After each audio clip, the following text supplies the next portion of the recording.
Assalamu alaikum. I'm Syed Shafqat. Today I am going to deliver remaining topics of work and energy. So we will discuss numerous topics of work and energy.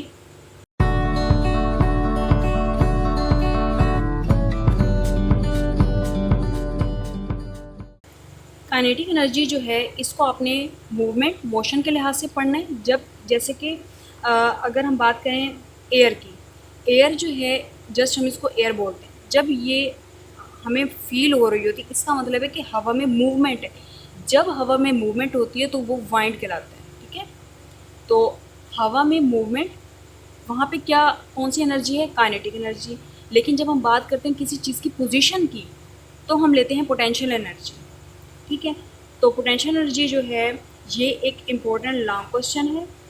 ठीक है, और सबसे बढ़कर the most important thing आपने अपने जहन में रखनी है जो काइनेटिक एनर्जी है ना, एनर्जी के टॉपिक में काइनेटिक एनर्जी जो है ये एक इम्पॉर्टेंट लॉन्ग क्वेश्चन है। और मैंने आपको फर्दर बता भी दिया था कि जी आपने क्या करना है, डेफिनेशन लिखनी है, फिर उसको एक्सप्लेन करना है एंड देन उसकी इक्वेशन लिखनी है। और इक्वेशन जो है मैं आपको अब भी ये जो है इन्फॉर्म कर रही हूँ कि इक्वेशन जो है जस्ट आपने क्या करनी है कि उसको बुक से रिलेट रखना है, क्योंकि जो 9th और 10th के स्टूडेंट होते हैं इनको जस्ट बुक तक रिलेट रखा जाता है। इसलिए जो मैं आपको लेक्चर डिलीवर करती हूँ ना मैंने आपको बहुत ज़्यादा बता रही होती हूँ और ना उससे कम, जस्ट इतना बताना होता है कि आपको आपके टॉपिक से रिलेटेड जो डाटा है वो प्रोवाइड कर दिया जाए एंड देन आप को समझ में आ जाए कि जी हम लोग जो ये पढ़ रहे हैं आखिर इस टॉपिक में क्या क्या था। कुछ टॉपिक्स ऐसे होते हैं जिनकी फ़िगर नहीं होती। स्टूडेंट क्या होते हैं, जब वो देखते हैं कि फ़िगर नहीं है तो उसमें इंटरेस्ट नहीं लेते कि उनको समझ में ही नहीं आता कि जी इसमें हमने पढ़ना क्या है। इसलिए मैंने स्लाइड के साथ साथ आपको क्या है कि डायग्राम जो फ़िगर्स वगैरह होती हैं वो भी अपलोड कर देती हूँ ताकि आपको अच्छी तरीके से समझ में आ जाए। उसके बाद हमने एनर्जी की फॉर्म्स पढ़ी थी। मैंने आपको एक फ्लो चार्ट जो है वो अपलोड करके दिया था। एनर्जी में हमने मैकेनिकल एनर्जी डिस्कस की थी, electrical energy, heat energy, sound energy, light energy, nuclear energy and then chemical energy. फिर फर्दर हमने इनको जो है डिटेल में डिस्कस किया था। मैंने इसकी फ़िगर्स भी आपको अपलोड की थी। तो हमारा जो ये चैप्टर है यूनिट नंबर 6 का, ये पेज नंबर 127 पर आकर एंड हुआ था, फर्स्ट हाफ चैप्टर। ठीक है, जो कि मैंने लेक्चर नंबर 9 में आपको डिलीवर कर दिया था। अब जब हम लेक्चर नंबर 10 जो है स्टार्ट करने जा रहे हैं तो क्या है कि पेज नंबर 127, अब देखिए मैंने आपको स्लाइड्स जो है वो तो दे दी, बुक आपकी बंद पड़ी हुई है लेकिन आप स्लाइड सुन रहे हैं। ठीक है, आप इस रिकॉर्डिंग को सुन रहे हैं। आखिर आप मुझे बताएं कि आपको कैसे समझ में आएगा कि जी इस स्लाइड में कौन से टॉपिक हम कौन सा डिस्कस कर रहे हैं। इसलिए मैं आपसे कहती हूँ, जब मैं आपको पहले शुरू में बता देती हूँ कि हमने जी आज ये चैप्टर जो ये डिस्कस कर रहे हैं, ये टॉपिक्स हम डिस्कस करने वाले हैं, तो आपने उस लिहाज से अपने चैप्टर को ओपन करना है, अपने पेज को सामने रखना है, अपने चैप्टर का जो पेज है उसको सामने रखना है और देखना है कि जी बुक में ये जो है क्या आइदर मैं वो आपको बता रही हूँ, स्लाइड में वो टॉपिक्स हैं। ठीक है, तो सबसे पहले आपका फोकस आपके चैप्टर पे होना चाहिए कि आज हमने ये वाला लेक्चर लेना है। दूसरा ये कि आपको ये पता होना चाहिए कि जी हमने आज हमने ये टॉपिक पढ़ना है। तीसरा ये कि आप स्लाइड में जो पढ़ रहे हैं उसको और अपने चैप्टर को रिलेट करें, अपने टॉपिक्स को देखें कि जी स्लाइड्स में और जो हम टॉपिक्स पढ़ रहे हैं ये मैच करें, तब जाके आपको चीज़ें समझ में आएंगी। इसलिए 9 से ही अपने आप को थोड़ा सा जो है ग्रूम करें इस लिहाज से कि आपका माइंड जो है वो हर चीज़ को मैच करने के एबल हो जाए। तो आज हम जो है इंटर कन्वर्जन ऑफ एनर्जी जो डिस्कस करने जा रहे हैं, जिसके पहले तो मैंने आपको टॉपिक्स बता दूं कि कौन कौन से टॉपिक्स जो हैं वो आज हमने डिस्कस करने हैं। Inter conversion of energy, major source of energy, mass energy equation, electricity from fossil fuels, energy and environment, efficiency and power।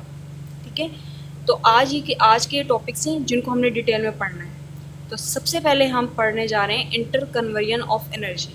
अब मैंने आपको जस्ट यहाँ पे ये पिक्चर अपलोड करके दी है, आपकी बुक की ही है, लेकिन आपको जो मैंने पढ़ाना है वो जस्ट आपको थोड़ा सा कंसेप्ट देना है। वो इस लिहाज से कि यहाँ पे लिखा हुआ है इंटर कन्वर्जन ऑफ एनर्जी।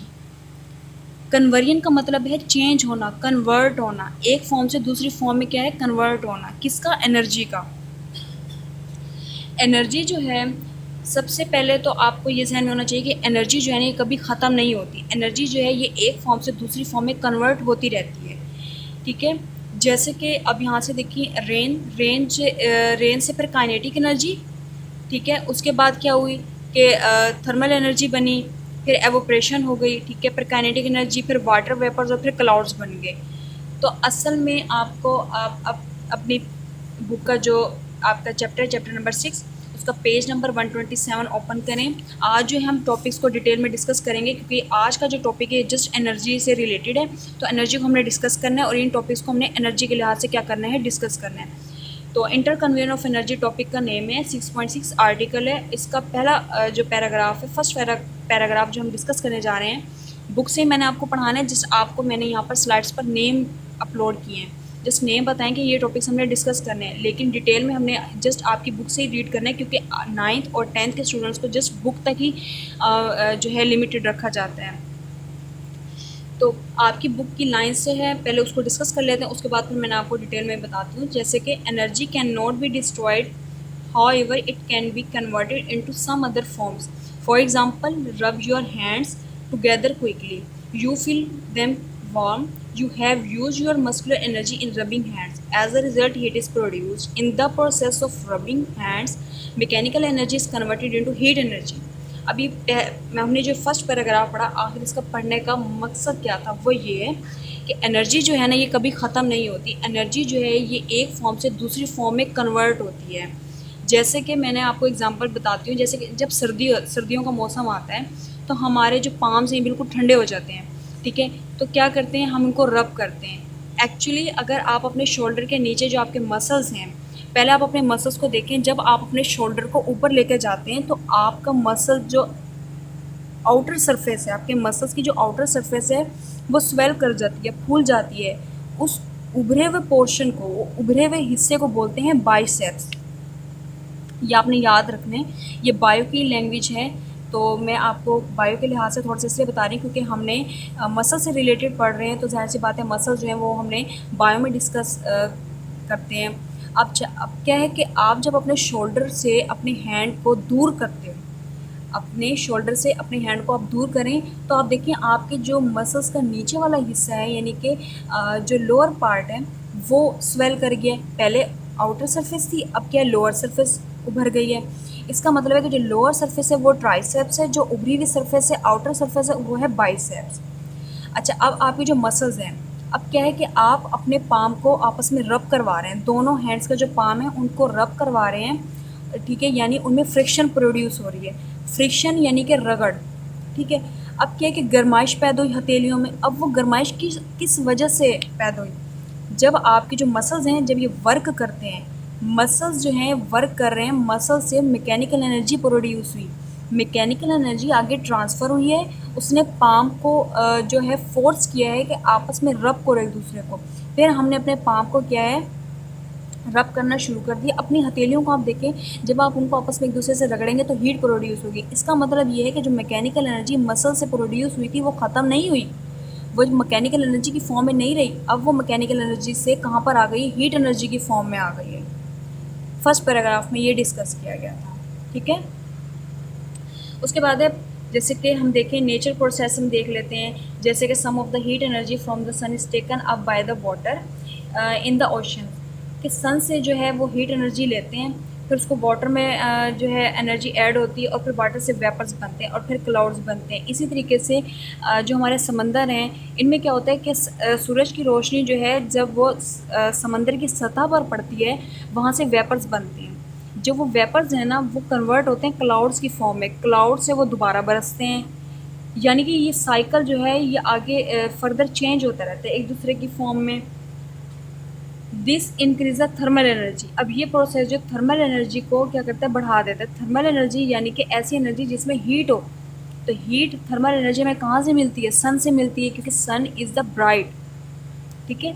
सन जो है एक ऐसा ये समझ लें एक ऐसा सोलर सिस्टम है हमारे यूनिवर्स का कि सबसे ज़्यादा हीट प्रोवाइड करने वाला ही ऑब्जेक्ट ऑर्गन यही है। Thermal energy causes waters to vaporate from the surface to form water vapours. अब थर्मल एनर्जी जो है ये वाटर को हेल्प करती है कि जो ये वेपर्स की फॉर्म में कन्वर्ट हो जाते हैं, उसके बाद ये क्लाउड की फॉर्म में जाते हैं, उसके बाद ये फिर बारिश की सूरत में क्या होते हैं, बरसते हैं। पोटेंशियल एनर्जी जो है वो काइनेटिक एनर्जी में तब्दील होती है जब रेनफॉल होती है। जैसे कि सन है, फॉर एग्जांपल ले लें, सन है, पोटेंशियल एनर्जी है। जब ओशन से वाटर जो वेपर्स की फॉर्म में गया और क्लाउड्स में चेंज हुआ और बारिश बरसना शुरू हो गई, अब जो वो बारिश बरस रही है उसमें काइनेटिक एनर्जी है। इसका मतलब ये है कि जो पोटेंशियल एनर्जी थी अब वो किस फॉर्म में चली गई है, काइनेटिक एनर्जी की फॉर्म में चली गई है। फिर काइनेटिक एनर्जी ने थर्मल एनर्जी की फॉर्म में आना है और फिर काइनेटिक एनर्जी जो है दोबारा क्या हो जाएगी, वो पोटेंशियल एनर्जी की फॉर्म में चली जाएगी। आपकी बुक का जो चैप्टर नंबर हम 6 पढ़ रहे हैं उसमें पेज नंबर 127 की राइट साइड पे एक डायग्राम बनी हुई है, उसको देखें कि अब देखें काइनेटिक एनर्जी जो है लोअर पोजीशन पे और हायर पे पोटेंशियल एनर्जी, ये याद रखना है। चाहे आप फर्स्ट ईयर में चले जाएं, चाहे सेकंड ईयर में चले जाएं, चाहे आप 10th में जाएंगे, जो अपर साइड होती है ना, हाइट, हाइट पर पोटेंशियल एनर्जी हम कंसीडर करते हैं। जो लोअर साइड होती है, बॉटम साइड होती है, उसमें हम काइनेटिक एनर्जी को कंसीडर करते हैं। तो काइनेटिक एनर्जी को बॉटम पे हम कंसीडर कर रहे हैं। अब काइनेटिक एनर्जी के अंदर मूवमेंट आई, उसके बाद जो है बाइसाइकिल पर जो एक बॉय था, अब वो क्या है, वो हाइट पर पहुंच गया। तो इसका मतलब है काइनेटिक एनर्जी से जब वो यानी कि लोअर पोजीशन से जब वो हायर पोजीशन पर गया है तो काइनेटिक एनर्जी किस में कन्वर्ट हो गई, पोटेंशियल एनर्जी में। अब वो हायर पोजीशन से दोबारा लोअर पोजीशन पे आ रहा है, इसका मतलब ये है कि अब उसमें से पोटेंशियल एनर्जी निकल जाएगी और वो दोबारा किस फॉर्म में आ जाएगा, काइनेटिक एनर्जी की फॉर्म में। ये है एनर्जी कन्वर्जन, ठीक है।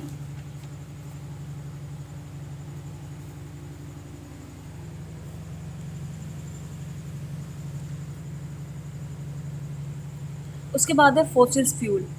फॉसिल्स फ्यूल अब क्या है कि मेजर सोर्स ऑफ एनर्जी, हमने आज का जो टॉपिक डिस्कस करना था major sources of energy, page number 128 पे उसी का ही फर्स्ट पॉइंट है फॉसिल्स फ्यूल। अब मैंने ये आपको यहाँ पर जस्ट ये पिक्चर अपलोड किया और पॉइंट का नेम दे दिया कि जी हम फॉसिल्स फ्यूल पढ़ रहे हैं। फॉसिल्स फ्यूल्स जो हैं वो इस तरह के जो फ्यूल्स हैं, जब बर्न करते हैं तो वहाँ से धुआं निकलता है और वो आसमान में जाता है और फिर इस तरह के प्रोसीजर कन्वर्ट होता है। तो पिक्चर आप यहाँ से देखें कि क्या प्रोसीजर हो रहा है और बुक से मैंने आपको रीड करवाना है। जैसे कि यहाँ पे लिखा हुआ है, वो use fossil fuel such as coal, oil and gas to heat our house and run industry and transport. अब आप देखें, अक्सर आपने अपने घरों में देखा होगा जैसे कि कोयले वाली इस्त्री होती है, ठीक है ना। अब उसको बोलते हैं कोल आयरन। क्यों बोलते हैं, अक्सर क्या होता है कि आयरन के अंदर जब हम कोयला जो है यानी कि कोल है उसको हम डालते हैं, बिल्कुल गर्म होता है और क्या होता है कि अक्सर घरों में जो है वो कपड़े हैं वो प्रेस कर रहे होते हैं लोग, ठीक है। अब क्या है, कोयला जो था वो फ्यूल की फॉर्म में था, ठीक है, और जब उसने कपड़ों को प्रेस करना शुरू किया वो हीट की फॉर्म में कर रहा है, यानी कि अब देखें कपड़े जो हैं वो बिल्कुल अच्छी तरीके से प्रेस हो रहे हैं। क्यों, क्योंकि आयरन से हीट निकल रही है और आयरन से हीट का निकलने की जो असल वजह है वो कोयला था, ठीक है। तो इनको जो है जैसे इंडस्ट्री में देख लें ज़्यादातर कोयला वगैरह यूज़ करते हैं, ट्रांसपोर्ट में देख लें ऑयल, ट्रांसपोर्ट में ऑयल यूज़ किया जाता है, पब्लिक ट्रांसपोर्ट हैं या आपके अपनी कन्वेंस हैं तो उस पर देखें या तो आप सीएनजी जो है मतलब ऐड करवाते हैं या फिर ऑयल यूज़ करते हैं मैक्सिमम। क्यों, क्योंकि अब देखें आपकी फ़र्ज़ करें आपके पास कार है और आपने जो है ऑयल उसमें ऐड किया, ठीक है, इंजन में। अब क्या है, थोड़ा सा इंजन गर्म हो गया, ठीक है। उसके बाद क्या होता है कि फिर जब आप ड्राइव कर रहे होते हैं तो पीछे बैक साइड पर जो स्मोक है वो बाहर निकल रही होती है। इसका मतलब है कि जो ऑयल है वो तो फॉसिल फ्यूल की फॉर्म में गया, लेकिन अब वो किस फॉर्म में बाहर निकल रहा है, वो हीट की फॉर्म में बाहर निकल रहा है, स्मोक की सूरत में, यानी कि कन्वर्जन हो रही है, कन्वर्ट हो रहे हैं एक दूसरे में, ठीक है। हाइड्रोकार्बन्स को हम डिस्कस कर लेते हैं। 9th क्लास की फिज़िक्स की जो बुक है उसमें ये बताया हुआ है कि हाइड्रोकार्बन जो है, हाइड्रोकार्बन जो है ये कम्बिनेशन होते हैं हाइड्रोजन और कार्बन का एंड देयर डेरिवेटिव्स। और केमिस्ट्री फर्स्ट अगर हम 9th की केमिस्ट्री डिस्कस करें उसमें भी हाइड्रोकार्बन की डेफिनेशन दी गई। Hydrocarbon is the combination of hydrogen and carbon when they burn. अब जब हाइड्रोकार्बन्स यानी कि कार्बन और हाइड्रोजन को बर्न किया जाता है तो ये एयर में प्रोड्यूस हो जाते हैं। Carbon becomes carbon dioxide, hydrogen becomes hydrogen oxide और फिर क्या होता है, वाटर बनता है। इस तरह एनर्जी रिलीज़ होती है हीट की फॉर्म में। और आपकी इक्वेशन है यहाँ पे कार्बन प्लस ऑक्सीजन, यानी कि कार्बन और ऑक्सीजन को जब आपस में कंबाइन करते हैं तो कार्बन डाइऑक्साइड बनता है। लेकिन यहाँ पर ना इंग्लिश में लिखा हुआ है कार्बन प्लस ऑक्सीजन, लेकिन अगर मैथमेटिकल फॉर्म में देखें केमिकल फार्मूला में तो आपने इस तरह लिखना है सी, कैपिटल सी प्लस कैपिटल ओ और नीचे छोटा सा 2 लिखना है। फिर आपने क्या करना है उसको, अब सी के पीछे बैलेंस करने के लिए इक्वेशन को बैलेंस भी तो करना है ना, तो सी के पीछे आपने 2 लिखना है और जो आपने कैपिटल ओ लिखा है यानी ऑक्सीजन ओ के साथ कैपिटल टू लिखना है। एक तो स्मॉल टू लिखा है ना, वो राइट साइड पे लिखना है, लेफ्ट साइड पे कैपिटल टू लिखना है। तो इक्वेशन बैलेंस हो जाएगी और प्रोडक्ट आपके पास बनेगा 2CO2 यानी कि कार्बन डाइऑक्साइड, और एनर्जी जो है वो हीट की फॉर्म में रिड्यूस हो जाएगी। इसी तरीके से हाइड्रोजन और ऑक्सीजन को जब हम कंबाइन करते हैं तो हाइड्रोकार्बन और ऑक्सीजन को जब कंबाइन करते हैं तो कार्बन डाइऑक्साइड प्रोड्यूस होती है वाटर और हीट एनर्जी। अच्छा, उसके बाद है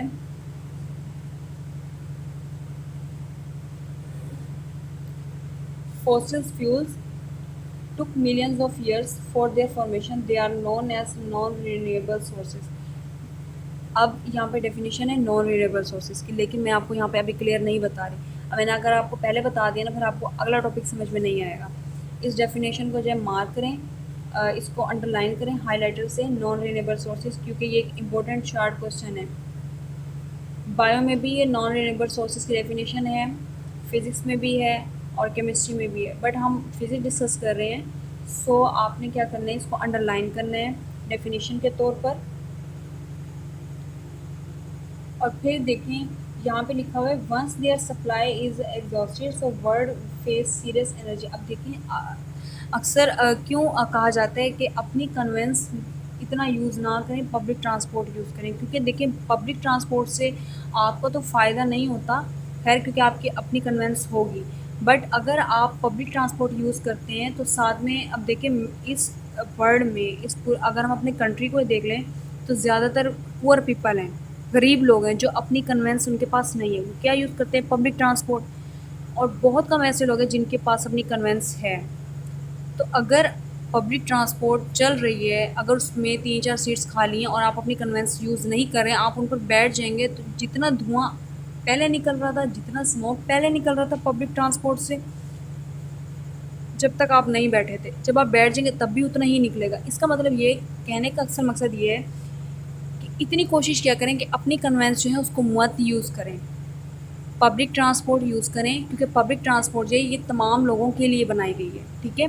तो फ्यूल उतना यूज़ होगा, जब आप एक्स्ट्रा फ्यूल यूज़ करते हैं अपनी कन्वेंस पे, फिर क्या होता है कि ज़्यादा से ज़्यादा स्मोक जो है वो इन्वायरमेंट में जाता है, हमारे एटमॉस्फेयर को पोल्यूट कर देता है, हमारे एटमॉस्फेयर को आलूदा कर देता है, जिससे क्या होता है, अब देखें अक्सर हम कहते हैं कि एसिड रेन है।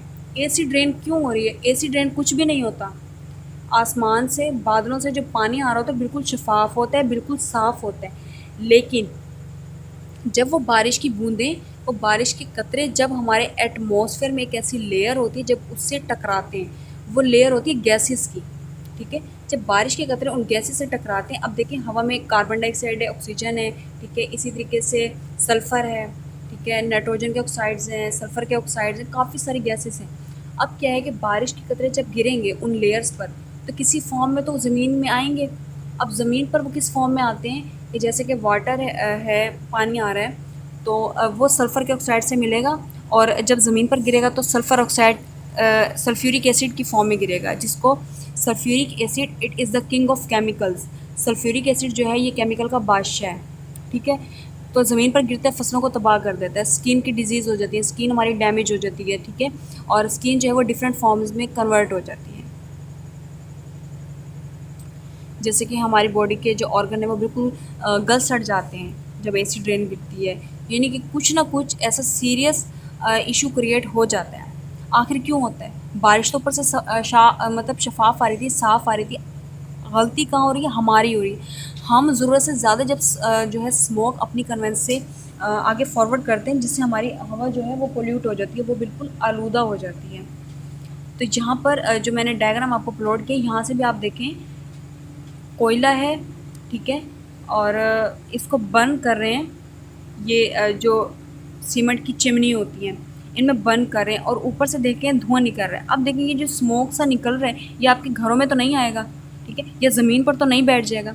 आखिर ये ऊंचाई पर जो बनाए गए हैं इस तरह की चिमनीज़, तो इसका मतलब ये कि जब ये स्मोक निकलेगा तो इसने भी तो हाइट पर जाना है, ना कि बॉटम पे आएगा। तो हाइट पे जब ये जाएगा, हाइट पे इसको कौन सी जगह मिलेगी? इसको आपका एटमॉस्फेयर मिलेगा, इसको आपके क्लाउड्स मिलेंगे, फिर जाके हवा को क्या करते हैं? आलूदा कर देते हैं, ठीक है। इसमें ह्यूमन एक्टिविटीज़ जो हैं वो भी बहुत ज़्यादा कह दो प्ले रोल कर रहे होते हैं, हमारी रोज़मर्रा की ज़िंदगी, हमारी रोज़मर्रा की जो सरगर्मी है उसको डिस्टर्ब करने के लिए, यानी हम लोग खुद ही अपनी तबाही का बायस बन रहे हैं।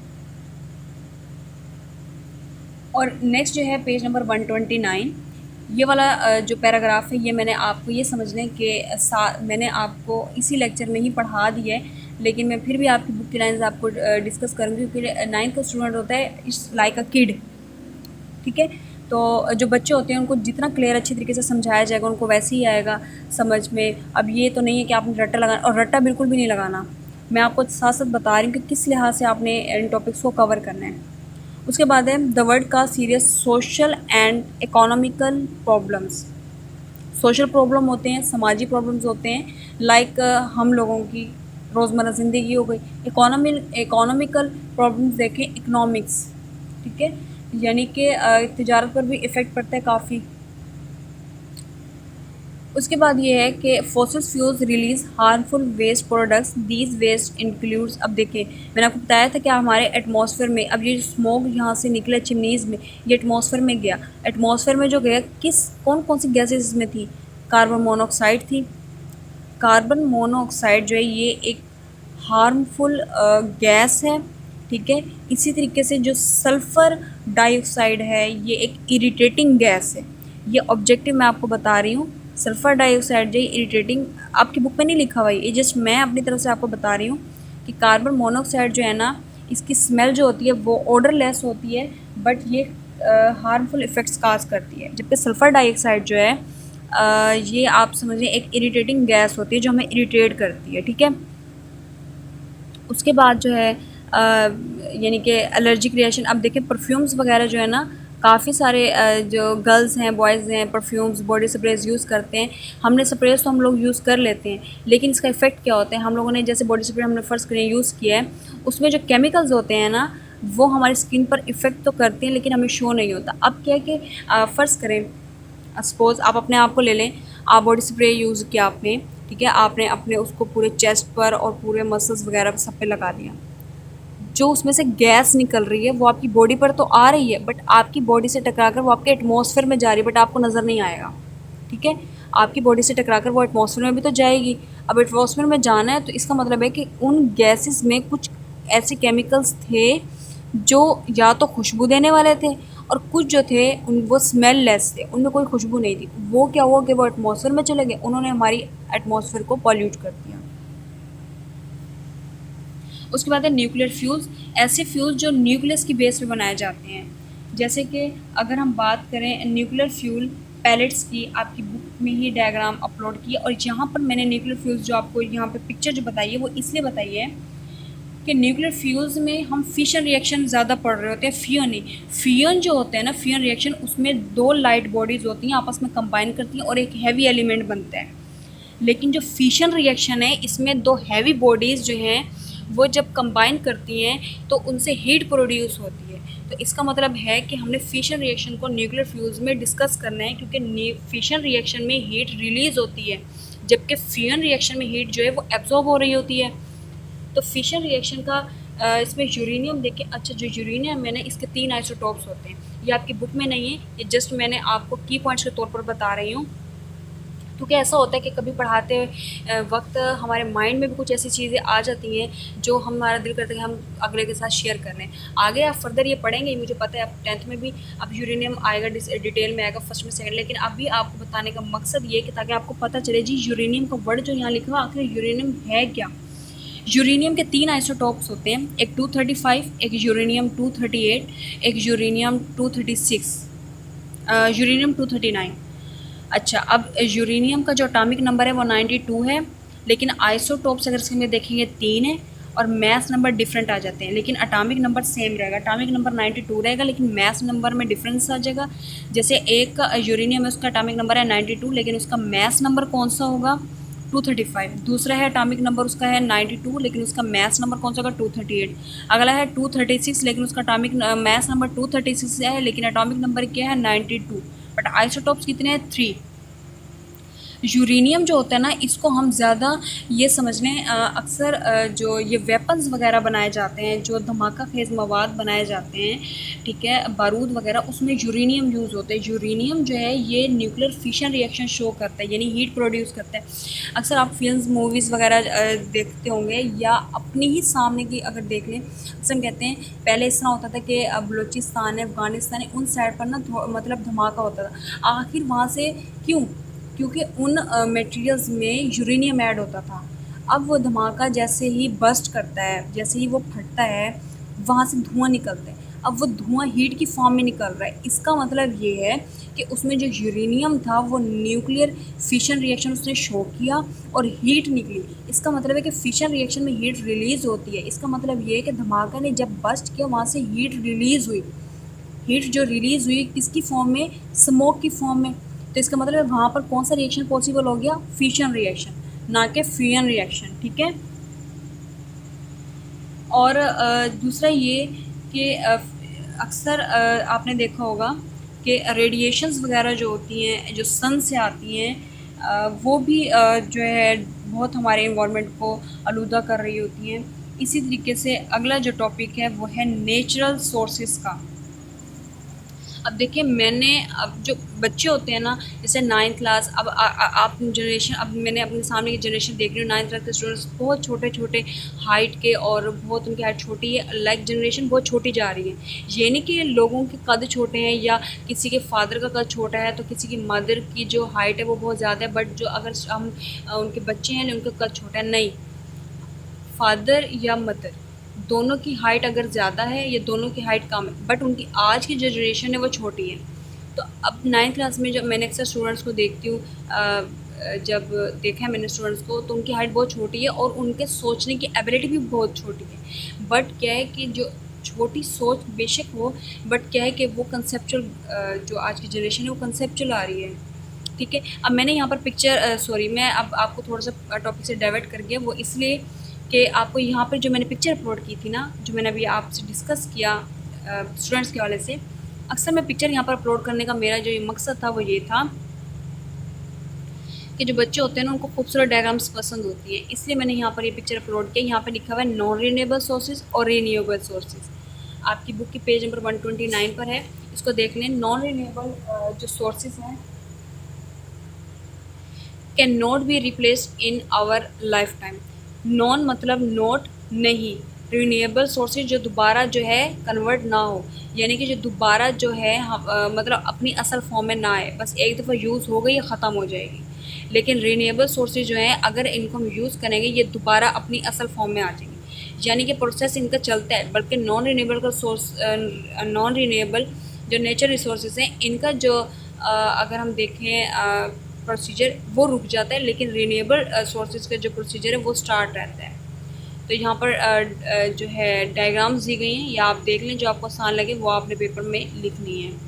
वैसे जो ये पूरा मेजर सोर्सेज ऑफ एनर्जी है ना, ये लॉन्ग क्वेश्चन नहीं है, ये जस्ट पॉइंट दिए गए हैं। आपसे ये पूछ सकते हैं कि न्यूक्लियर फ्यूज़ है, इसको लॉन्ग क्वेश्चन में लिखें, या फिर आपसे ये कहा जाता है कि रिन्यूएबल एनर्जी रिसोर्सेज हैं, इनको आपने जो है मतलब लॉन्ग क्वेश्चन में लिखें, इस तरह के। ये पूरा उसने नहीं देना long. Energy from water and sun, energy water से हमें कैसे मिलती है? अब देखें, सबसे पहली बात तो ये कि टरबाइंस वगैरह जो होते हैं ये हमें एनर्जी प्रोवाइड करते हैं। किस फॉर्म में? इलेक्ट्रिकल एनर्जी की फॉर्म में। सबसे पहले तो हम डिस्कस करें एनर्जी फ्रॉम वाटर। अब आपने देखा होगा कि जो डैम्स होते हैं उनके नीचे प्लेट्स लगी हुई होती हैं, ब्लेड जिनको हम बोलते हैं, ब्लेड्स लगी हुई होती हैं। पानी जो है जब ब्लेड्स में से गुजरता है तो आवाज़ आती है। वो ब्लेड्स जो हैं जितनी मिकदार से पानी से टकराएंगे और पानी जितनी ही रफ्तार से उन ब्लेड्स से टकराता है तो एनर्जी प्रोड्यूस होती है। अब वो एनर्जी जो है वो आगे फॉरवर्ड होती है, ठीक है, और वो फिर टरबाइंस को चलाने में मदद देती है। और जब टरबाइंस चलते हैं उसके बाद जो लास्ट स्टेज होती है वो इलेक्ट्रिकल एनर्जी की होती है, यानी कि पिछले जो थी वो मैकेनिकल एनर्जी थी, ठीक है, यानी कि वाटर की मैकेनिकल एनर्जी जो है वो हीट एनर्जी में कन्वर्ट हुई। हीट एनर्जी से वो टरबाइंस को चलाने में उसने अहम किरदार अदा किया। जब टरबाइंस चले तो लास्ट स्टेज कौन सी आ गई? Electrical energy. इसका मतलब है कि एनर्जी कन्वर्ट हो रही है, तो फाइनल हमें कौन सी एनर्जी मिल जाएगी? Electrical energy. इसका मतलब है कि बिजली बनाने में पानी का अहम किरदार है। सन की अगर हम बात कर लेते हैं, solar energy is the energy coming from the sun and is use directly and indirectly. Solar मतलब सन, सूरज से आने वाली जो एनर्जी होती है या तो हम उसको डायरेक्टली यूज़ करते हैं या इनडायरेक्टली यूज़ करते हैं। इनडायरेक्टली और डायरेक्टली का क्या मतलब है? डायरेक्टली का मतलब ये है कि आप सबके घरों में सोलर पैनल्स जो है, सोलर पैनल्स के ऊपर जो सेल्स लगे हुए होते हैं जिसको बोलते हैं फोटो सेल्स, उनको क्या बोलते हैं? Photo cells. वो रोशनी को कैप्चर करते हैं जिससे एनर्जी जो है वो इलेक्ट्रिकल एनर्जी की फॉर्म में कन्वर्ट हो जाती है। यानी कि सन से एनर्जी आ रही है लेकिन हमारे घरों में जो बिजली सप्लाई हो रही है वो इलेक्ट्रिकल की फॉर्म में हो रही है। इसका मतलब है कि एनर्जी की कन्वर्जन हुई है।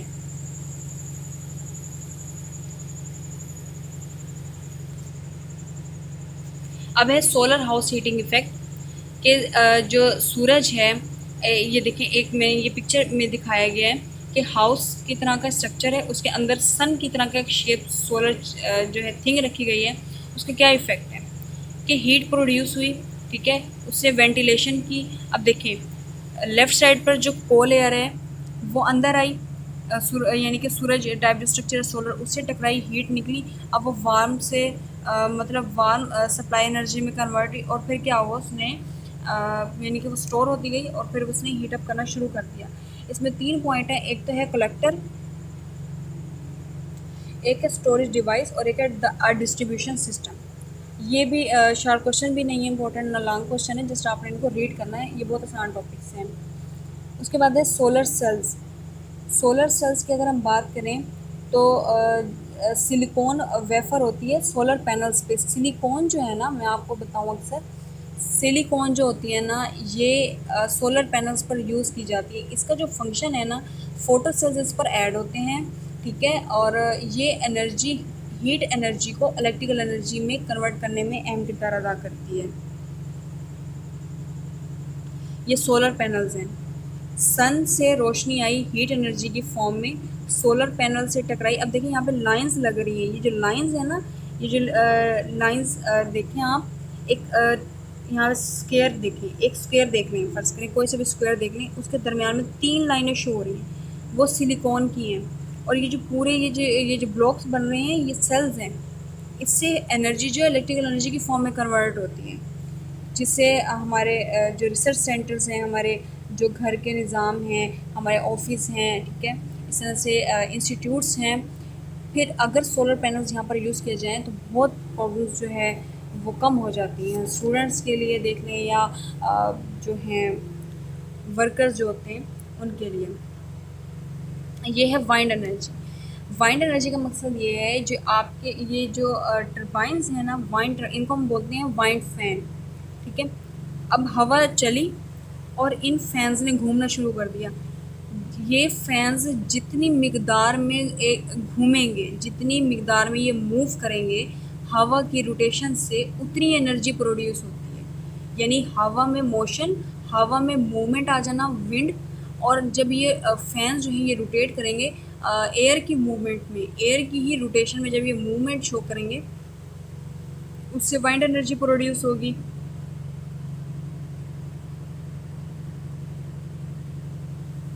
उसके बाद है जियोथर्मल एनर्जी। जियो means earth, thermal means heat. इसका मतलब है कि ज़मीन के अंदर से जो हीट निकल रही है उसको बोलते हैं जियोथर्मल एनर्जी। जैसे कि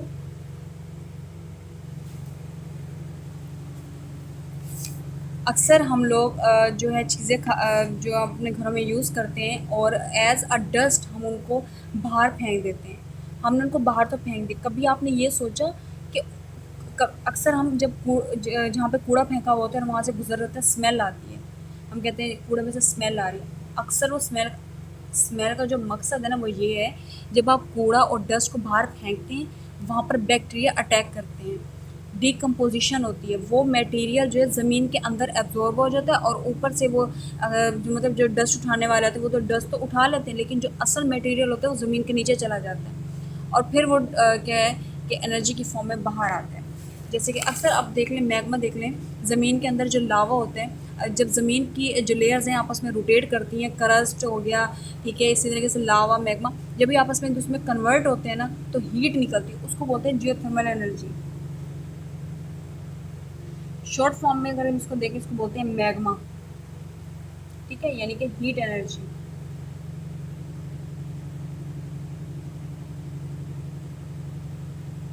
आपकी बुक है का पेज है 132 पेज देखिए, 6.25 यहाँ पर फिगर है, और इसी फिगर को आप देखें, दोनों सेम हैं। जस्ट ये फ़र्क मैंने यहाँ पर बताना है कि कोल्ड वाटर है, आप अपनी ज़मीन से किसी भी पोर्शन को थोड़ा सा उसको डगअप कर लें, उसको खोद लें और वहाँ से पानी को पोर्ड आउट कर लें, यानी कि पानी को जैसे आप उंडेलेंगे, ठंडा पानी लेना है, ज़मीन के अंदर डालना है। ज़मीन के अंदर होता है मैग्मा, यानी कि गरम, बिल्कुल गरम लावे की तरह, ठीक है, लावा ही होता है एक किस्म का ये। अब ठंडा पानी जब उस लावे से टकराएगा, तो लावे ने जब इसको आगे पानी को कन्वर्ट करना है, तो ये ठंडा पानी आगे कन्वर्ट नहीं होगा, फिर ये गर्म पानी की फॉर्म में आगे जाएगा, यानी हॉट वाटर की फॉर्म में आगे फॉरवर्ड करेगा। अब हॉट वाटर जब ये दोबारा ज़मीन पर आता है, तो ये फिर स्मोक की फॉर्म में आता है। इससे एनर्जी प्रोड्यूस होती है, जिससे टरबाइन, जिससे समझ आप इंडस्ट्रीज़ चलती हैं, फैक्ट्रीज़ वगैरह जो है वो रन करती हैं। उसके बाद है energy from biomass. Bio means living, ठीक है, और मास मीन लिविंग मास से जो एनर्जी प्रोड्यूस होती है। यहाँ पर एक साइकिल है, वो देख लेते हैं।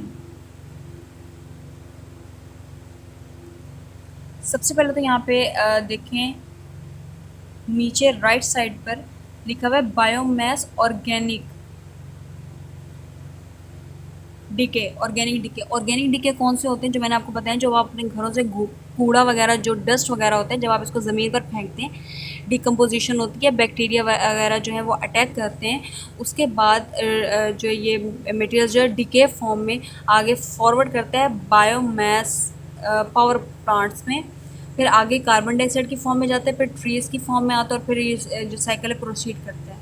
तो यानी कि डिकम्पोजिशन होती है, उससे जो एनर्जी प्रोड्यूस होती है उसको बोलते हैं बायोमास, ठीक है। मास एनर्जी इक्वेशन, आइंस्टाइन जो था, आइंस्टाइन ने भी यही कहा था कि जो एनर्जी है ना, ये कन्वर्ट करती है, कभी ख़त्म नहीं होती। According to Einstein is equal to mc²। According to him, a loss in the mass of a body provides a lot of energy.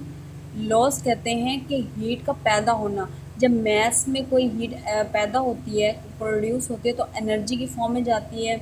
This happens in अनन्यूक्लियर reaction, और ये न्यूक्लियर रिएक्शन में पॉसिबल होता है, ठीक है। और इज इक्वल टू mc², इसको हम मैस एनर्जी इक्वेशन बोलते हैं। सी जो है स्पीड ऑफ लाइट, आपको पता होना चाहिए कि स्पीड ऑफ लाइट कितनी है, 3 × 10⁸। आपकी बुक में नहीं है, जस्ट मैं आपको बता रही हूँ। स्पीड ऑफ लाइट कितनी होती है, 3 × 10⁸, ठीक है। उसके बाद है above equation shows that tremendous amount of energy can be obtained from the small quantity of matter. Matter का मतलब ये है कि आप किसी भी चीज़ से जो है, स्मॉल चीज़ से बहुत ज़्यादा अमाउंट में एनर्जी जो है वो ले सकते हैं, ठीक है। अच्छा, उसके बाद है it appears that matter is highly concentrated form of energy, और ये जो मैटर है ये कंसनट्रेटेड फॉर्म में होती है। The process of getting energy from our nuclear power plants is based on the above equation. आपने यहाँ से रीड करना है, जिसमें आपको इजी वर्डिंग में बता रही हूँ कि आखिर कहना क्या चाह रहा है। मैस एनर्जी इक्वेशन जो है, mass energy equation is equal to mc², यानी कि जो मैस से और स्पीड ऑफ लाइट से जो एनर्जी मिलेगी उसको बोलते हैं मैस एनर्जी इक्वेशन। ये बिल्कुल बायोमास के तरह ही है कि जब डिकम्पोजिशन होती है ज़मीन के नीचे, तो बैक्टीरिया वगैरह जब अटैक करते हैं, ऑर्गेनिक मैटर जो है ये एनर्जी की फॉर्म में जाता है। जितनी ज़्यादा क्वालिटी का मटेरियल आप ऐड करते हैं ज़मीन के अंदर, बेशक उसका मैस कम है, बट वो एनर्जी जो है वो हायर क्वालिटी की आपको देगा, हायर क्वालिटी की प्रोवाइड करेगा, ठीक है। अच्छा, उसके बाद है electric city from fossils fuel, ये हम डिस्कस कर लेते हैं कि फॉसिल फ्यूल से इलेक्ट्रिसिटी बनती कैसे, फॉसिल फ्यूल से जो बिजली वो बनती कैसे है।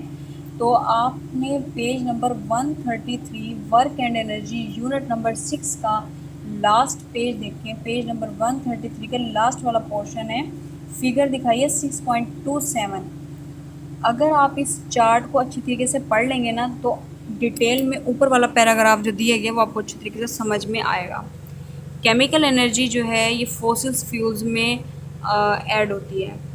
फॉसिल फ्यूल्स में कौन सी एनर्जी होती है? Chemical energy. जब फॉसिल फ्यूल्स को हम बर्न करते हैं तो वो हीट एनर्जी की फॉर्म में जाता है, ठीक है, हायर प्रेशर। हीट एनर्जी से वो कहाँ जाता है? पोटेंशियल एनर्जी में, पोटेंशियल एनर्जी से मैकेनिकल एनर्जी में, एंड देन इलेक्ट्रिसिटी। इनपुट था फॉसिल फ्यूल्स, लेकिन आउटपुट क्या मिलेगा? इलेक्ट्रिसिटी, बिजली की फॉर्म में।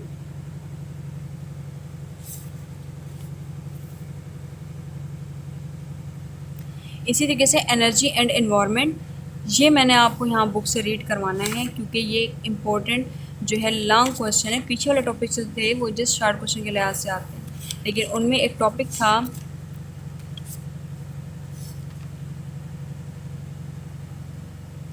इंटरकन्वर्जन ऑफ एनर्जी, ये लॉन्ग क्वेश्चन के लिहाज से है। Environmental problems such as pollution that consist of noise, air pollution and water pollution. 3 types ये पोल्यूशंस होते हैं, एक नॉइज़ पोल्यूशन, शोर की पोल्यूशन, एयर पोल्यूशन हवा की आलूदगी, वाटर पोल्यूशन पानी की आलूदगी। May be arise by using different sources of energy such as fossil fuel. Fossil fuel को जब बर्न करते हैं, ठीक है, तो एक तो जब ये चिमनीज़ वगैरह चलती हैं तो नॉइज़ पोल्यूशन यानी कि शोर प्रोड्यूस होता है, जिससे हमारे एयर ड्रम्स जो हमारे जो कान के जो एयर ड्रम्स हैं ये फटना शुरू कर देते हैं, हमें दर्द होता है, हेडेक हम लोग फील करते हैं, ठीक है। और फिर उसके बाद एयर पोल्यूशन, स्मोक हवा में जाती है तो हवा को आलूदा कर देती है। वाटर पोल्यूशन का मतलब है कि जब वो ज़ाहिर सी बात है स्मोक से जब बारिश गुजरती है, बारिश का जो आसमान से बारिश आती है और जब वो स्मोक से टकराती है वो एसिड फॉर्म में आती है, एसिड फॉर्म से जब वो दरिया में जाती है, ज़ाहिर सी बात है जो हमारे पास जो आबी आलूदगी होती हैं वो डिस्ट्रॉय होती है, वो ख़त्म हो जाती हैं, तो उन पर इफ़ेक्ट पड़ता है उनकी लिविंग्स पर। एयर पोल्यूटेंट्स जो हैं इनको डिस्कस कर लेते हैं। एयर पोल्यूटेंट्स मैंने आपको बताया था कि वोल्केनिक एरप्शंस हो गए, फायर्स हो गए, डस्ट या परफ्यूम वगैरह जो यूज़ करते हैं, ये एयर पोल्यूटेंट्स जो हैं सारे, ठीक है। और इसी तरीके से क्लोरोफ्लोरोकार्बन है, आपके घर में जो फ्रिज वगैरह यूज़ होते हैं, रेफ्रिजरेटर, उसमें क्लोरोफ्लोरोकार्बन जो वो रिलीज़ होते हैं जो कि एयर की पोल्यूशन का काज करते हैं, इसका मतलब है वो एयर पोल्यूटेंट है, ठीक है। और एक और की पॉइंट है, ये नोट डाउन करें, ये मैंने स्लाइड में नहीं लिखा, एकदम मेरे माइंड में आ गया तो मैंने चाहा कि मैं आपसे डिस्कस कर लूँ। 1 क्लोरीन रेडिकल, देखिए 1 chlorine radical destroy 1 million of ozone. उसके बाद है आल पावर प्लांट्स, की आपकी बुक में से ये टॉपिक्स जो है मैं डिस्कस कर रही हैं। एनर्जी और इन्वायरमेंट का आपस में इंटर रिलेशन है कि एनर्जी हमें कहाँ से मिलती है और हम एनवायरनमेंट में किस तरह प्ले रोल कर रहे होते हैं एनर्जी के लिहाज से, जस्ट यही करना है। और उसके बाद है flow diagram of an energy के एनर्जी को किस तरह कन्वर्ट किया जाता है, वो फ्लो डायग्राम जो है डिस्कस कर लेते हैं। यहाँ पे आप देखें लिखा हुआ है केमिकल एनर्जी, ठीक है। फ्लो डायग्राम का जो मकसद है वो ये मैं बता रही हूँ कि इनपुट कहाँ पर हो रही है और आउटपुट कहाँ पर हो रही है वो देख लें। केमिकल एनर्जी जो थी वो एज अ इनपुट कहाँ पर शो हो रही है? बैटरी में। केमिकल एनर्जी जो है वो एज अ इनपुट कहाँ पर शो हो रही है? बैटरी में। बैटरी से कहाँ पर आ रही है? इलेक्ट्रिकल एनर्जी में। अब इलेक्ट्रिकल एनर्जी से वो किस में आई है? मोबाइल फ़ोन में, ठीक है। और मोबाइल फ़ोन से साउंड एनर्जी, लाइट एनर्जी और हीट एनर्जी में कन्वर्ट हो गई। इसका मतलब है कि बैटरी में केमिकल एनर्जी जो थी वो एज अ इनपुट थी, लेकिन मोबाइल फ़ोन में जो साउंड एनर्जी है, लाइट एनर्जी है और हीट एनर्जी है, ये एज अ आउटपुट शो हो रहे हैं, ठीक है। ये था energy flow diagram. Power page number 135 है आपकी बुक का, चैप्टर नंबर 6 का। उसमें पावर स्टेशन वाला फ्लो डायग्राम है, वो ज़रा मैं आपसे डिस्कस कर लेती हूँ। Power station flow chart check करें लास्ट में। Potential energy of stored water, potential energy stored water के अंदर कितनी है? एज अ इनपुट यूज़ हो रही है। जब पानी जो स्टोर्ड वाटर का मतलब ये है कि पानी की जो पोजीशन है वो कांस्टेंट है, वो सेम है, उसमें कौन सी है? Potential energy. जब पानी के अंदर मूवमेंट आएगी, पानी के अंदर लहरें प्रोड्यूस होंगी, मोशन हमने बोला था क्या ना कि जहाँ मोशन है, जहाँ पे मूवमेंट है, वहाँ पे कौन सी काइनेटिक एनर्जी। इसका मतलब ये है कि पानी जब रेस्ट में था तो इनपुट जो थी वो पोटेंशियल एनर्जी जो प्रेजेंट थी, लेकिन जब पानी के अंदर मूवमेंट आई तो फिर पोटेंशियल एनर्जी किस में कन्वर्ट होगी, काइनेटिक एनर्जी में। ठीक है, काइनेटिक एनर्जी से वो हीट एनर्जी में भी जा रही है ड्यू टू फ्रिक्शन, और पोटेंशियल एनर्जी से डायरेक्ट आ रही है हीट एनर्जी में। इसी तरीके से काइनेटिक एनर्जी साउंड एनर्जी में जा रही है, यानी कि नॉइस पोल्यूशन काज कर रही है आउटपुट। अब हमें आउटपुट दो मिल रहे हैं, इनपुट पोटेंशियल एनर्जी थी बट आउटपुट कितना मिला, साउंड एनर्जी में और हीट एनर्जी की फॉर्म में। इसी तरीके से जो इलेक्ट्रिकल एनर्जी है, ये इलेक्ट्रिक जनरेटर से एज अ आउटपुट यूज़ हो रही थी, जो कि वर्क डन कर रहे होते काइनेटिक। जब पोटेंशियल, जब पानी अपनी पोजीशन पर साकिन है, अपनी पोजीशन पर रेस्ट में है, ठीक है, पोटेंशियल एनर्जी, पानी के अंदर मूवमेंट आती है, मोशन क्रिएट होती है तो काइनेटिक एनर्जी प्रोड्यूस होती है। पोटेंशियल एनर्जी जो है कन्वर्ट किस में होगी, काइनेटिक एनर्जी में। तो दोनों फॉर्म में आती है, एक होती है साउंड एनर्जी, होती है हीट एनर्जी, तो दोनों में आउटपुट शो हो रहा है। अब वो पानी जो है, जो वो फ्लो कर रहा है, उसके अंदर मोशन है, उसके अंदर मूवमेंट है, इसका मतलब उसमें काइनेटिक एनर्जी है। अब पानी ने जब फ्लो करना शुरू किया तो उसने आगे टरबाइन को भी तो घुमाना है, टरबाइन को भी तो रन करवाना है। जब वो टरबाइन पर वर्क करता है, यानी कि जो बहता हुआ पानी है जब टरबाइन पर वर्क करता है तो कौन सी एनर्जी प्रोड्यूस होती है, electric energy as a output produce होती है। ठीक है,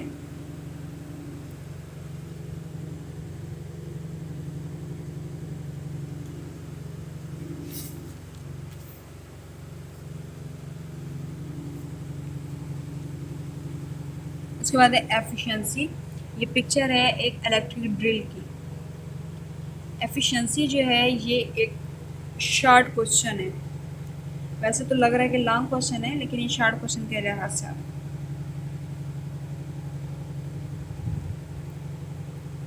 Efficiency of a system is a ratio of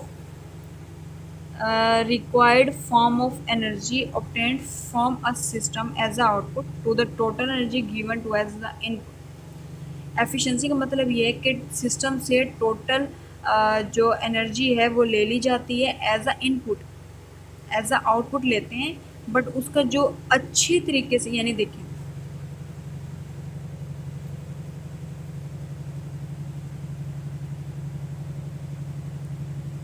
जब आप फ़र्ज़ करें, अब इलेक्ट्रिक ड्रिल देख लें, इलेक्ट्रिक ड्रिल पर आपने उसको आउटपुट दिया, ठीक है, और इनपुट की फॉर्म में क्या उसने शो किया कि होल क्रिएट हो गया वाल के अंदर। इसका मतलब ये है कि आपने आउटपुट दिया उसको और इनपुट उसने कहाँ शो किया, वाल पर। तो इसका मतलब है कि उसकी एफिशिएंसी इनपुट में अच्छी है। तो एफिशिएंसी की आपने डेफिनेशन लिखनी है, उसके बाद आपने इक्वेशन लिखनी है, efficiency is equal to required form of output over total input energy.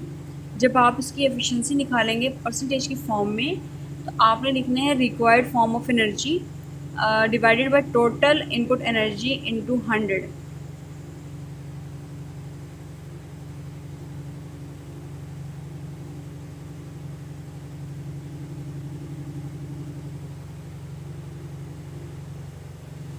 ये शॉर्ट क्वेश्चन था, ठीक है। उसके बाद आपके यहाँ पर लिखा हुआ है इलेक्ट्रिक ड्रिल के नीचे एडिशनल इंफॉर्मेशन, ये आपने नहीं करनी।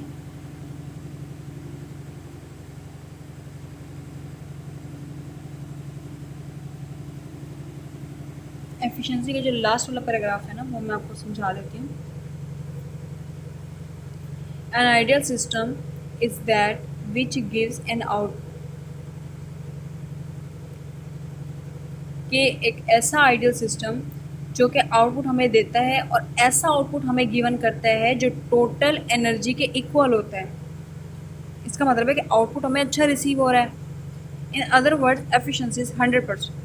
अगर आउटपुट जो है हमें मिला बट वो टोटल एनर्जी के इक्वल नहीं है, इसका मतलब है कि एफिशिएंसी भी 100% नहीं होगी। 100% एफिशिएंसी को रखने के लिए जो आउटपुट है वो किसके इक्वल होना चाहिए, टोटल एनर्जी के।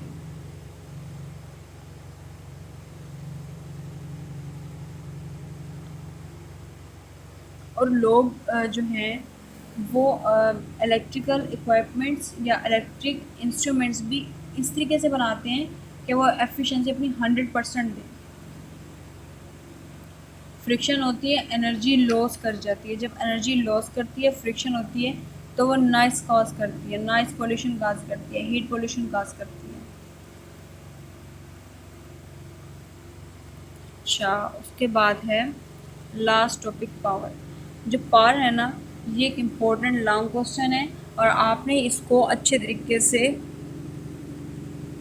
सुनना है और फिर मैं आपको दोबारा बताऊंगी कि हमने इस चैप्टर को किस लिहाज से पढ़ना था और इसमें से कौन कौन से इम्पोर्टेंट क्वेश्चंस हैं।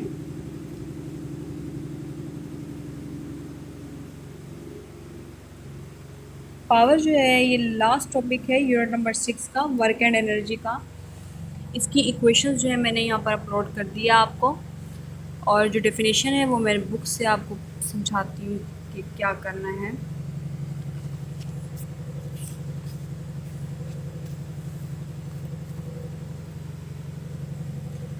Power is defined as the rate of doing work. Power को पी से डिनोट करते हैं। अब देखें, the rate of doing work, rate कहते हैं टाइम को और डूइंग वर्क वर्क यानी कि काम को। तो P is equal to work done over time taken, यानी कि अब देखें इसको कैसे डेफिनेशन बनेगी। Power is defined as the rate of doing work, P is equal to W over T, means to say work done over time taken.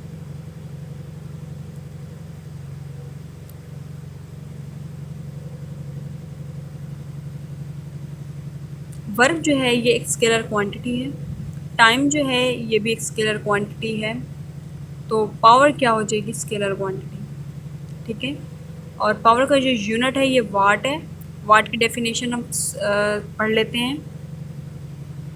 The power of a body is 1 what if does work at the rate of 1 joule पर second. Bigger unit power के कौन से हैं, kilowatt, megawatt. अब kilo, mega, giga, ठीक है, ये सारे जो है ना पॉजिटिव फॉर्म में आते हैं 10 की। प्रीफिक्सेस में मैंने आपको समझाया था, जब आप 10⁻1 करते हैं वो बनता है डेका, जब आप 10⁻⁻9 करेंगे वो बनेगा नैनो, बट आप जब 10⁻9 करेंगे पॉजिटिव की फॉर्म में तो वो बनेगा गीगा। इसका मतलब है कि किलो, मेगा, गीगा, ठीक है, ये पॉजिटिव की फॉर्म में। इसका मतलब है कि बिगर यूनिट्स हैं पावर के, ठीक है। 1 किलोवाट, किलो 10⁻3, तो 1 किलोवाट इज इक्वल टू 1000 वाट, ठीक है, 1000 वाट, और इसकी वैल्यू शो ऑफ कर दी 10⁻3 वाट। इसी तरीके से 1 मेगावाट इज इक्वल टू 10⁻6 वाट। और ये इम्पोर्टेंट ऑब्जेक्टिव है, ऑब्जेक्टिव जो है ये अब देखें 9th क्लास की बुक में लिखा गया है कि 1 horse power is equal to 1 HP, H means horse and P means to say power, is equal to 746 watt. अब 9th क्लास में ये लिखा हुआ है। अब आप शौक होंगे कि मैंने 2018 में एंट्री टेस्ट जब दिया था तो उसमें ये ऑब्जेक्टिव आई थी 1 horse power is equal to 746। अब ये बताने का मेरा क्या मकसद था, आपको बताना मैं इसलिए चाह रही थी कि जब आप ये जो चीज़ें मैं आपको पढ़ा रही हूँ और कुछ चीज़ें ऐसी होती हैं जो अंडरलाइन आप लोग करते हैं, ठीक है, इंपॉर्टेंट वैल्यूज़ होती हैं। जैसे कि मैंने आपको कैपिटल G का बताया था कि वो ग्रेविटेशनल कांस्टेंट है। ऐसी वैल्यूज़ कुछ फिक्स वैल्यू होती हैं जो कि आपने याद रखनी होती है, वो फिर फर्दर आपको आपके इंटरमीडिएट में, आपके एंटी टेस्ट लेवल पर आपको क्या कर रही होती है, अच्छा गाइड कर रही होती है। यहाँ तक का जो लेक्चर था वो डिलीवर हो गया और अल्हम्दुलिल्लाह हमने यूनिट नंबर 6 जो है वो वाइंड अप कर लिया है, ठीक है। और मैंने अच्छे तरीके से आपको समझा दिया है। इसके जो क्वेश्चंस हैं लाइक न्यूमेरिकल्स वो आते हैं एग्ज़ाम में एंड में से, चैप्टर का एंड में से। ऑब्जेक्टिव भी चैप्टर के एंड में से आती है, ठीक है। तो ऑब्जेक्टिव के लिहाज से अपने टेंशन नहीं लेनी, लेकिन जो फिक्स वैल्यू होती है ना, जैसे कि 1 हॉर्स पावर है या ग्रेविटेशनल कांस्टेंट है, ये मास ऑफ द अर्थ है। मास ऑफ द अर्थ की वैल्यू मैंने आपको बताई थी 6 × 10⁻24। इन वैल्यू को आपने ओरल याद रखना है, ठीक है। आप इनको जब अपने माइंड में एज अ मेमोरी जब इनको फिक्स करेंगे तो आगे आपको न्यूमेरिकल सॉल्व करने में भी आसानी होगी। कोई भी आपके पास न्यूमेरिकल आ जाता है बुक का तो आप ये जो है भूलेंगे नहीं। दूसरा मैंने आपको एक क्वेश्चन ये बतानी है कि इसको एक्सप्लेन मैंने इस स्लाइड में किया है। बुक में तो जस्ट शॉर्ट करके बताया ना, P is equal to W/T। W means work done, T is equal to time taken. यहाँ पर देखें, स्लाइड्स पर देखें, power is equal to work over time. Work जो है हमने इसी चैप्टर के स्टार्ट में जब वर्क को पढ़ा था तो वर्क की इक्वेशन में लिखी थी फोर्स मल्टीपल डिस्प्लेसमेंट। तो वर्क की जगह आप लिखिए force multiple displacement, time T आ जाएगा।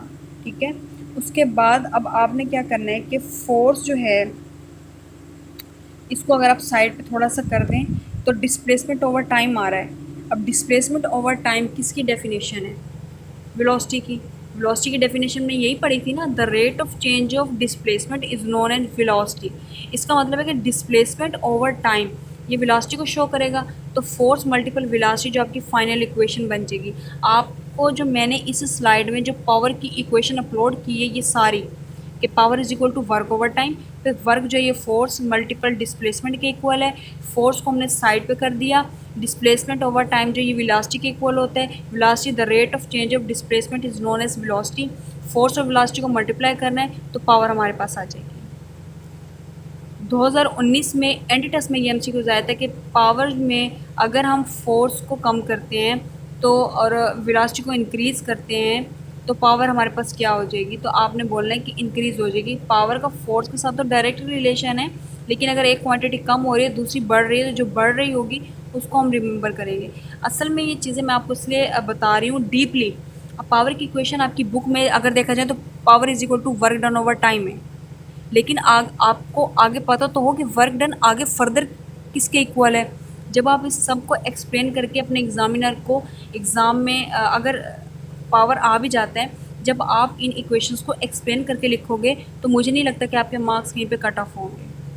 तो आज की जो हमारा लेक्चर था ये यहीं का एंड होता है और मुझे उम्मीद है कि आप लोगों सबको समझ भी आई होगी। और इंशाल्लाह हम नेक्स्ट जो लेक्चर है लेक्चर नंबर 11 उसमें फ़र्दर जो चैप्टर्स हैं वो डिस्कस करेंगे।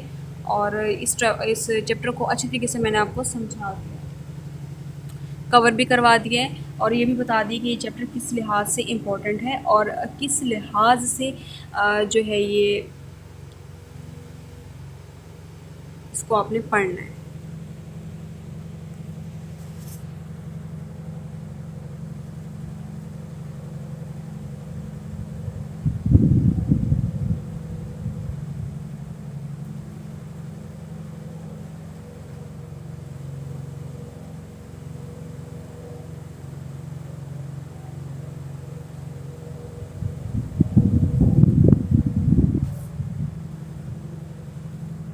तो यहाँ का जो लेक्चर था आई होप कि आप सबको समझ में आया है।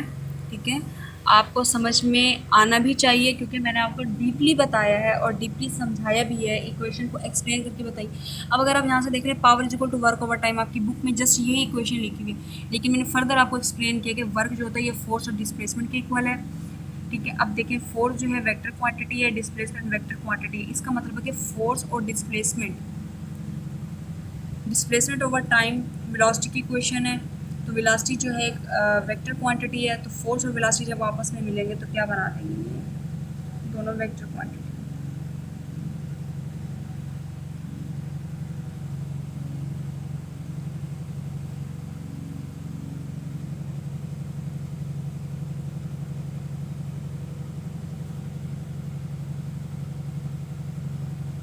तो यहाँ का जो लेक्चर है वो इंशाल्लाह हम कवर कर लिए।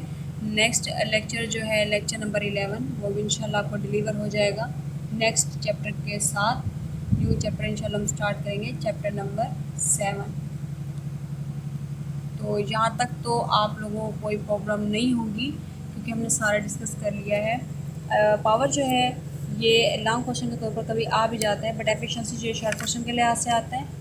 और एनर्जी एंड इन्वायरमेंट जो है ये लॉन्ग क्वेश्चन के लिहाज से नहीं आता। बाकी जितनी फॉर्म्स दी गई हैं, वाइंड एनर्जी जो है, thermal energy, energy biomass, mass energy equation, ये भी लॉन्ग क्वेश्चन के लिहाज से नहीं है। और अगर शॉर्ट क्वेश्चन के लिहाज से आ भी जाए तो जस्ट एक पॉइंट दे देते हैं, कहते हैं इस पर नोट लिखें आप।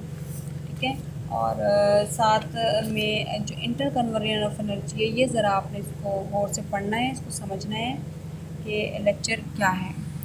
Thank you so much.